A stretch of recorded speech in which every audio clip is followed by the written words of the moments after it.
Hey everyone, I'm Daryl Stringer. Welcome to episode 14 of the Build a Photography Business Show.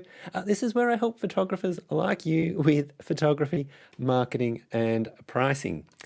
In this episode, we're going to look at three things the corporate world does better than you, or at least better than a lot of photographers.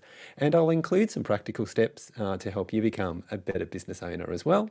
And then after that, we'll have an open question and answer time. So if you are watching live, feel free to drop any questions or comments below this video, and I'll share your comment during the show.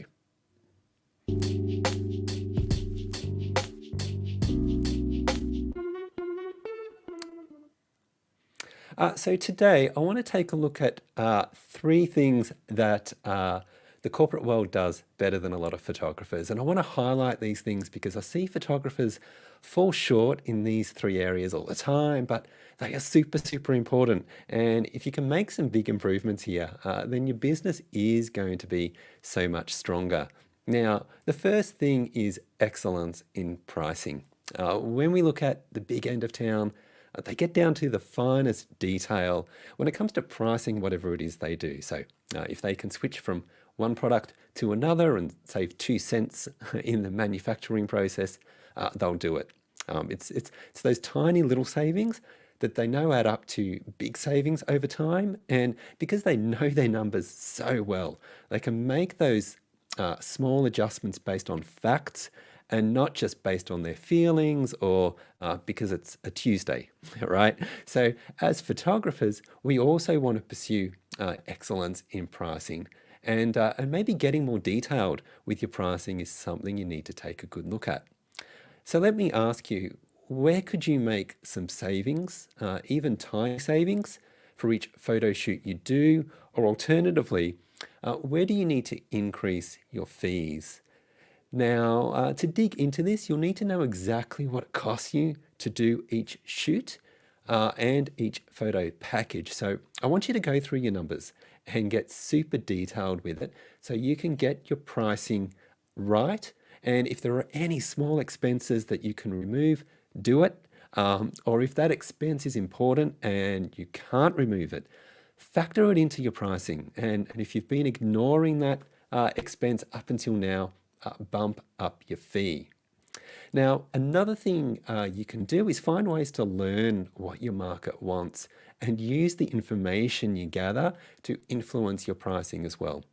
Now, this is something that corporate does a great job with, where they do all of these tests and things of new products and new features, and that influences their pricing because they understand the value of what they are selling from the point of view of their target market. Now, as a photographer, the more you can learn about your target market and the industries you work with, the better. So start learning and start asking questions of your target market.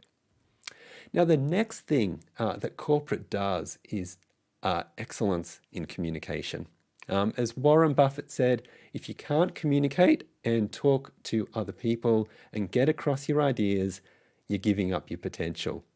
So your ability to communicate is important.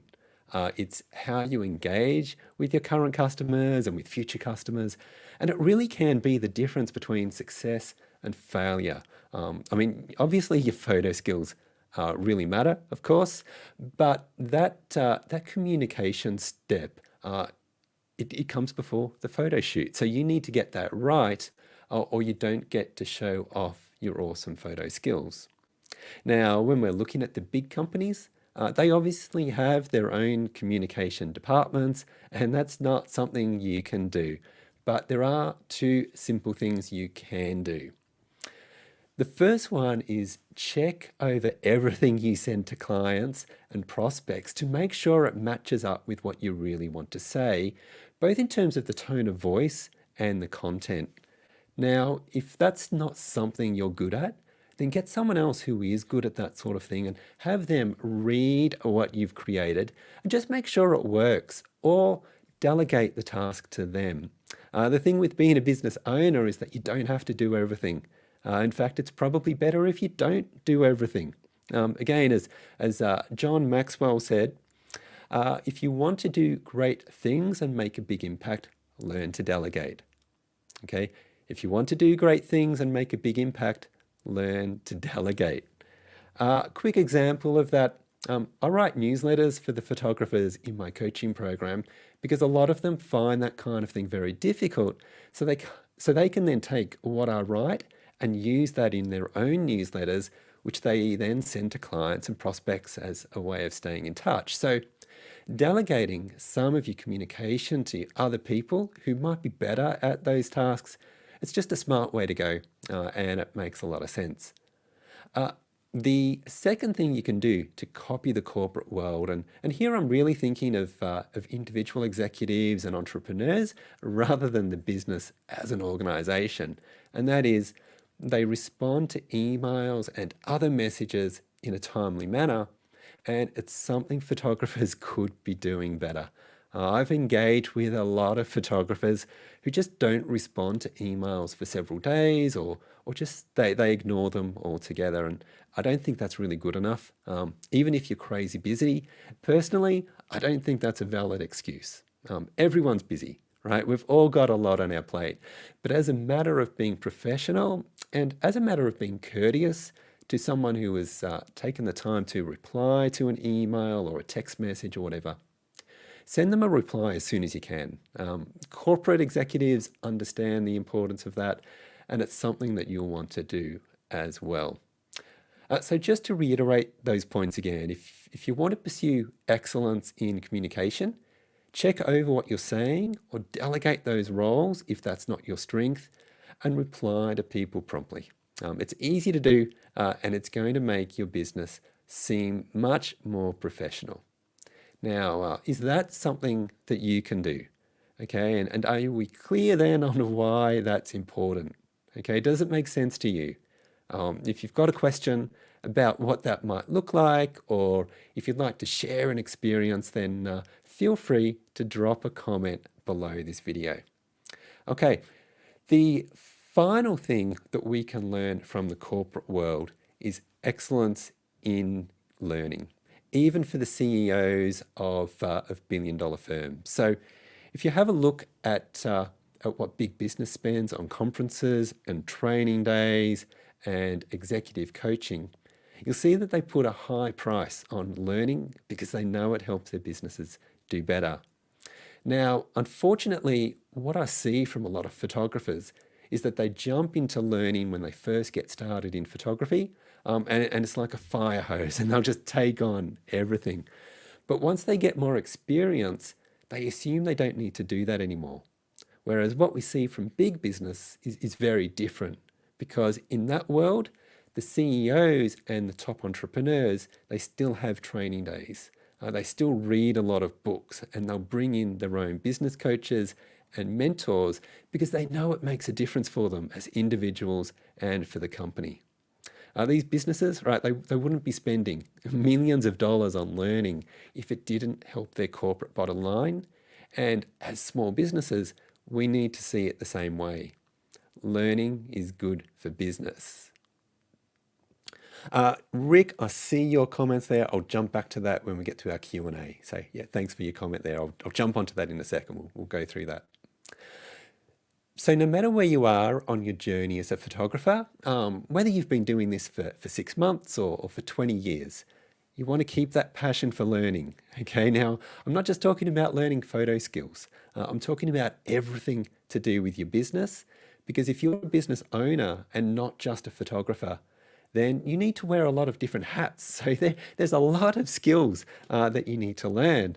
And taking on maybe a business coach or a mentor, maybe something like that's going to help you with this. And again, it doesn't matter where you are at, whether you're a beginner or whether you're super successful. If the CEOs or the Fortune 500 companies see the benefit in having a coach, if Olympic athletes and the top tennis players have their own coach, it's not because they don't know what they're doing, obviously, right? They're super successful. They have a coach because they want to push themselves to be as successful as possible. So, let's get really practical with this. How much time do you currently spend learning each and every month? Or are you too busy for that? Now, maybe your business is going well and you've decided that you don't need to learn anything else and you don't need any help, which seems kind of weird when you look at the corporate world and their focus on learning. So maybe you need to make some changes. So let me ask, what are you going to change in order to do more learning from now on? So leave a comment. Let me know what you're going to do differently. And if you're not sure what to do, ask any questions and we'll jump onto that in a sec. My tip is that you could start by reading at least one book on business each month, or do a new online training course each month, or get a business coach, or someone you can chat with, and they'll push you to learn and grow. And you can chat with me if you want to know what I do in that regard. But whatever works for you, what's important is that you commit to learning, even if you're experienced, because learning is good for business. All right. So let's wrap things up. Three things we can learn from the corporate world is their focus on excellence in pricing, excellence in communication, and excellence in learning. Now, the big companies, they spend a lot of money to make sure they get those three things right. So I think it's smart business for us to focus on those three things as well. So take a look at what you're doing and see what you can do better when it comes to your pricing. Make sure you know your numbers. Look at your communication and get some help if you need it. And finally, make a commitment to do more learning. And the best thing you can do there is read more books, do more online learning, and get yourself a business coach. And if you've got any questions about any of those things, feel free to message me or send me an email, and I'd be happy to help out.